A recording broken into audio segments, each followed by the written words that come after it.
In Sucre, it's a small city, but it's pretty much got most stuff if you look hard enough. Cochabamba there's not too much to do, apart from restaurants and eating. There's not a lot of cultural activities going on here. You don't ever get many big bands coming. Going out to clubs or bars, not that much. And a Friday tends to be a night out, and on a Saturday, during the day, Saturday morning tends to go very, very quickly. I don't know why. The thing they most do here is eating. Some minor theatre performances and that kind of thing. And on a Tuesday and a Thursday, I tend to sort of take classes of Pilates. And going to museums or doing some culture, not that much needed. Trekking down to your Tala, there's some lovely, beautiful walks that you can do up in the mountains that will take you then down into your Tala. Eating and having their drinks with the family.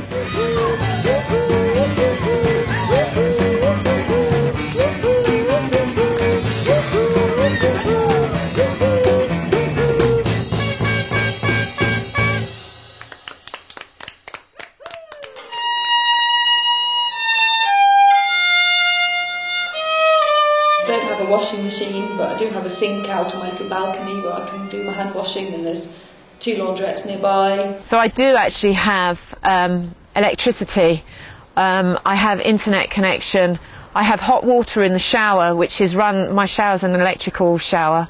I'm also lucky to have internet as well. I've got broadband, which depending on where you live, you can get. There are houses in Sucre now that have piped-in gas, but I still have cylinders. I'm very lucky to have a gas-heated shower, which is a bit of a luxury in Bolivia. I found that there's some little mouse that's been scratching around, so I do actually have mice. I don't know how many. Food shopping I do here. I live in the Campesino market, so I do all my vegetable and fruit shopping here.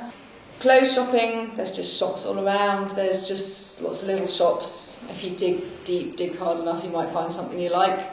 There's also the market, which has second-hand clothes, which are a lot of American designs and stuff. And I get the rest of my stuff out of laziness. I go to the supermarket and get everything else there. They have it all here, most stuff here, but it would probably mean going to like 10 different shops to get it all.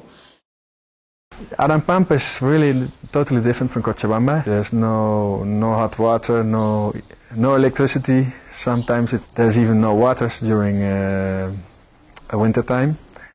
After 3 years, I feel comfortable. I feel like it's like my second home.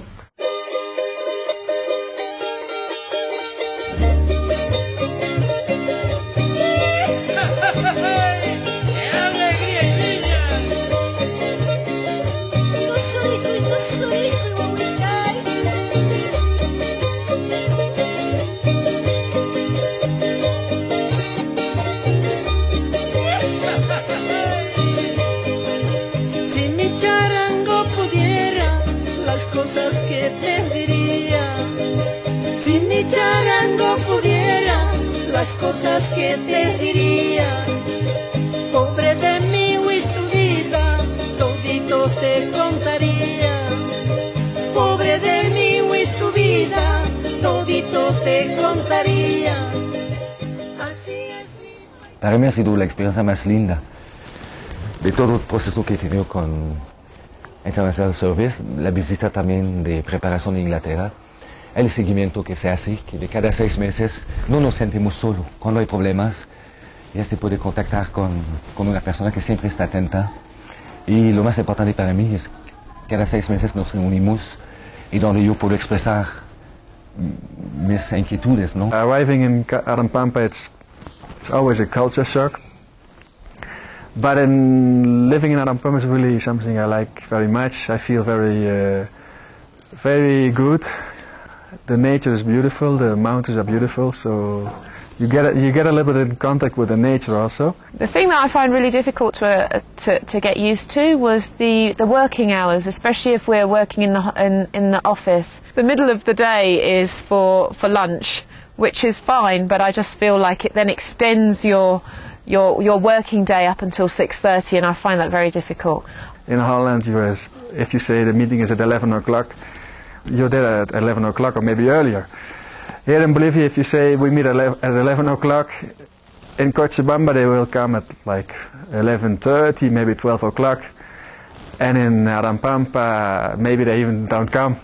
For example, arriving on time to meetings or expecting people to turn up to meetings. You cannot change all their culture. I mean, you have to adapt. You learn to live with them and you become Bolivian yourself in the end. Tomorrow you don't know what's going to happen tomorrow. So nothing is nothing is fixed. You know. That's I like it a lot here in Bolivia. I think I just like the fact that it's different and you just learn so much about the culture and the people that you're with, and their lives are so different from life back in Europe.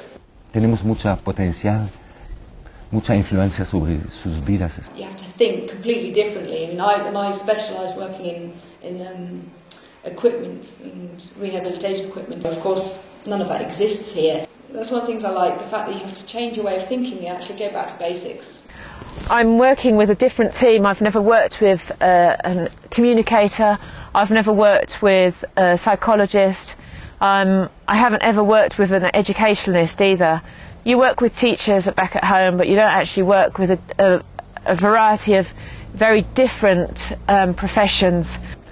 Lo que me gusta aquí es justamente la sonrisa de los chicos, de las chicas, y de poder cambiar un poco su vida, ¿no? Es un proceso largo, pero digamos el tiempo que ellos pasan aquí, el tiempo que yo estoy con ellos, trato de darles un poco de alegría, darles de luz en su orientación personal y profesional. I learned that those 3 years I'm working with IS, I'm working with Arampampa.